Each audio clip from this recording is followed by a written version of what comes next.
来，乡亲啊，继续来看这个做人查某囝的是真有道德、真有良心。伊讲这个7月半拜门口拜好兄弟啊，一个拜煞，伊的妈妈竟然爱伊，甲拜过的罐头甲泡面摕转去卖场退货，互伊是真困扰，因为伊无想要安尼做。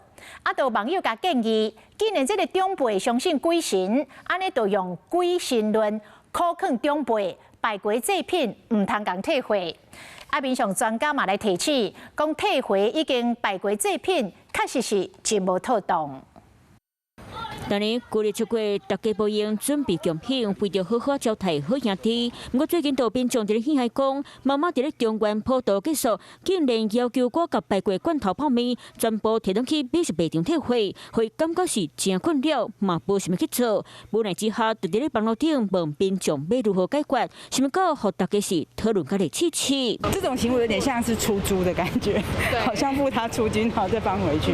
比如说，有人有宗教问题呀，你拜拜过啊，可能不会吃拜拜的东西。大部分的民众拢感觉真歹看，嘛对后一位买到普渡品的人客是真无尊重。既然都买断了，应该就是属于个人的饮食的东西。就是跟他说，如果这些东西你拿回去退的话，可能好兄弟就不会保佑你啊，什么朋友来骚扰你啊，什么之类的。网友拢来上康上芳，到处奇招，建议这位民众下当讲几啊个，甲恁老母吓惊一个。各有民俗专家提醒，甲普渡品行动去，或者是买到拜过好兄弟的食物，安尼真正无妥当。有这种案例，就是民众把这个拜过好兄弟的东西再拿去退的呢，这个人呢，隔天就生病了，但是好死不死，买的人吃了也生病了。那可能食歹巴肚，日子嘛可能过袂安心。美食卖场讲，为了确保人客款项，商品若是无透气、无用过，就符合退回关照。某其他卖场会加一道监督的天数。我们会详细去了解顾客他现在这个退货的原因是包装问题，还是过期，还是说差价，这些部分我们都会先了解清楚。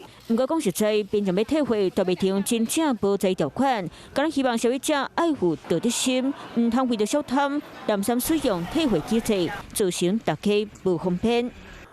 你好，我是宋彦明。想掌握最及时的新闻资讯吗？赶紧订阅、按赞、开启小铃铛，锁定华视新闻 YouTube 频道。